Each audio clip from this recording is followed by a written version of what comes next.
Welcome to Life Change Community. Happy New Year. Something about that word new that inspires hope, determination, dedication, inspiration. We want things to be new. That's why I've been doing this series, New Beliefs for a New You. Here's another belief. All of the Bible, the Old and the New Testaments, can be summed up in these two sentences. Love God with all your heart, soul, mind, and strength, and love your neighbor as yourself. It really is that simple. Now, loving God, what does that involve? Well, certainly, like loving people, it involves more than just lip service. We can't say, God, I love you, and then ignore Him. We can't say, God, I love you, and not have any amount of time spent building a relationship with Him.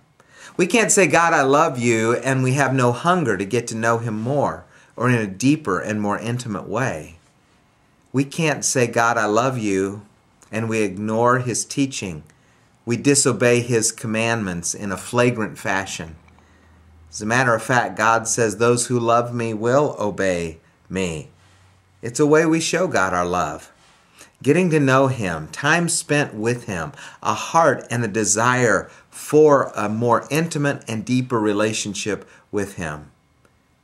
We love God, though, with everything we are, every part of us. Does that mean we're perfect people? Heavens, no. It does mean we're loving people. And our highest and utmost love is reserved for and given to God. The second part of that is to love your neighbor as yourself.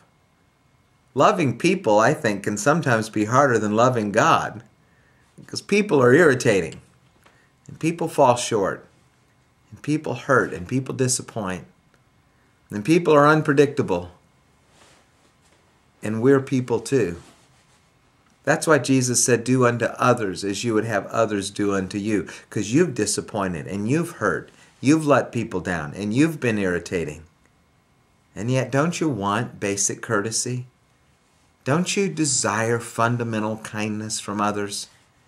Isn't it a desire of your heart to be loved or to be treated in a loving way?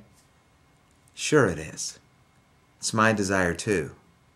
And so we do to others those acts of kindness and courtesy and sensitivity and thoughtfulness and grace and mercy and love.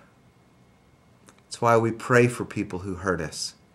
That's why we go a second mile in all of our efforts, in all of our relationships. That's why the word reconciliation is such an important word in the New Testament, because relationships matter to us, and God knew that. He designed us that way.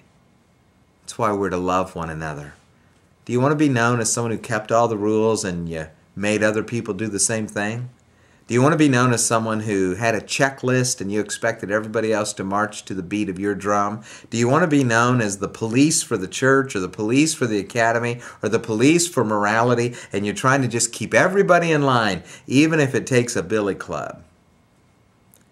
Or do you want people to say, you know, she may have been a little soft on this issue, or we're unsure where he stood on that issue, but I can tell you this about him or her. Wow, they really loved people. When dirt's being thrown on my box, I hope people say about me, he did love God passionately, and he truly loved people. Well, if we believe that's what God expects, and we begin to live that way, it absolutely will change our lives.